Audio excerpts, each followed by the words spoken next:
Viliame Naupoto. Thank you, Mr. Speaker, sir. And I thank the Honourable Member for the question. An important subject should be at the forefront of our thinking as a nation. But before I do answer the question, sir, if I can just take maybe 1 or 2 minutes to mention Saini Mary Tuina Sakea, mother, wife, sister. She is the lady that passed in G2, that incident in G2. She is a member of the immigration family.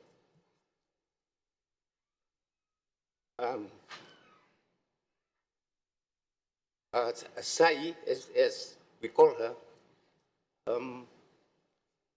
a very soft-spoken lady. She joined our family just over a little over a month ago. She's our cleaner, a job that is just as important as mine.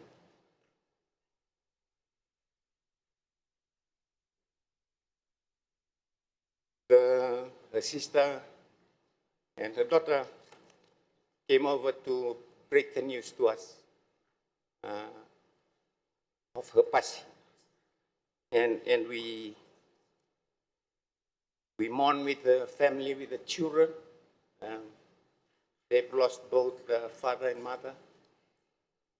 And we send our prayers, our love to them, their family, at this time. And we hope that the very comforting love of God will carry them through at this difficult time. An incident that can be avoided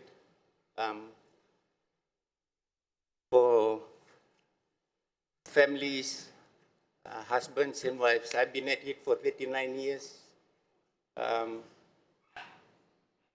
We can talk things over instead of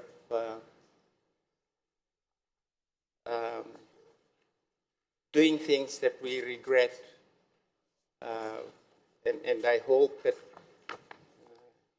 in her passing, in the sad situation that this family is in, that we learn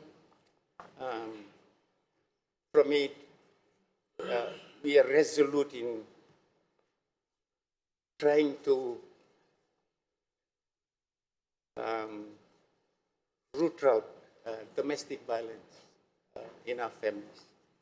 I just want to spend those few minutes to mention Sai in this house, Mr. Speaker, sir.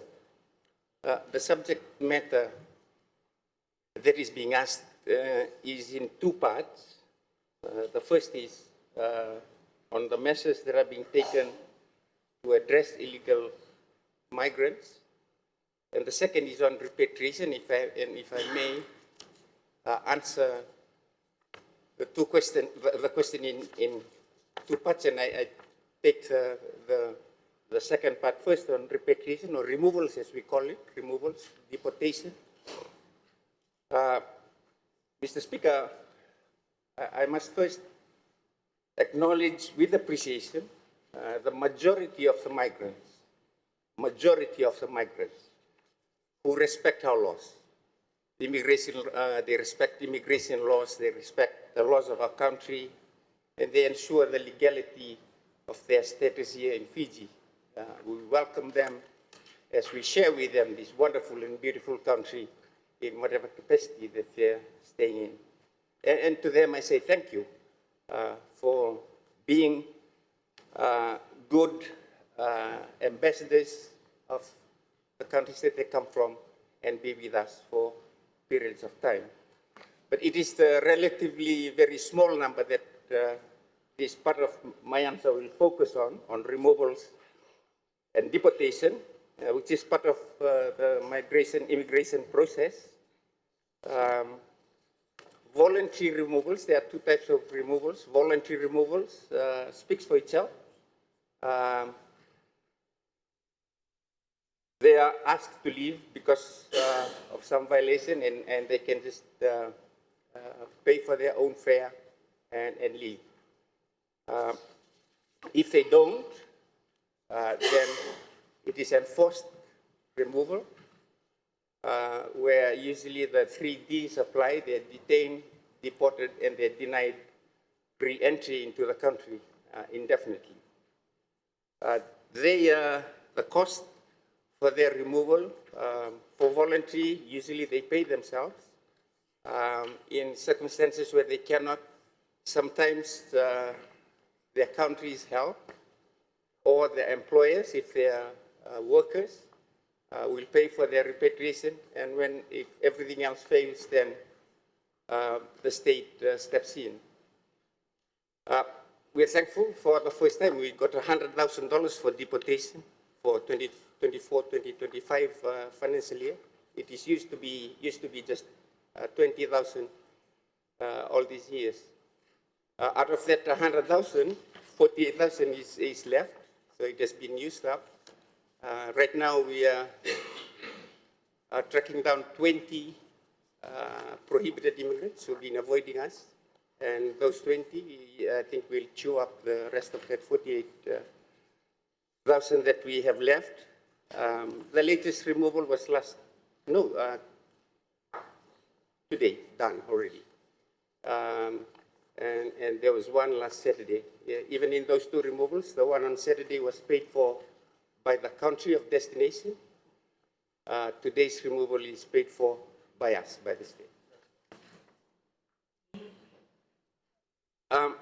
On the issue of the measures for dealing with illegal migrants, there are two ways you deal with it. One is you try and stop people from entering illegally, one, and two is to ensure that those that enter legally remain legal. So if you have a permit, when you're in the country, and if it needs extension, you make sure you extend it on time. If you don't, you become an illegal immigrant.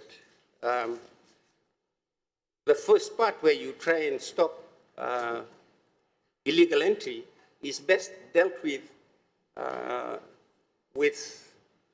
in a military strategy. Is called defense in depth. You want to be tackling it way, way back before they arrive into the country.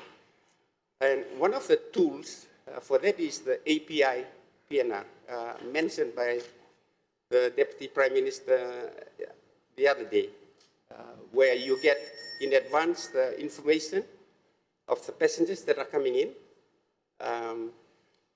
There's a process that you go through, and you are able to very quickly screen out those that you need to pay attention to and allow those that are okay to flow through as they come in through our borders. We are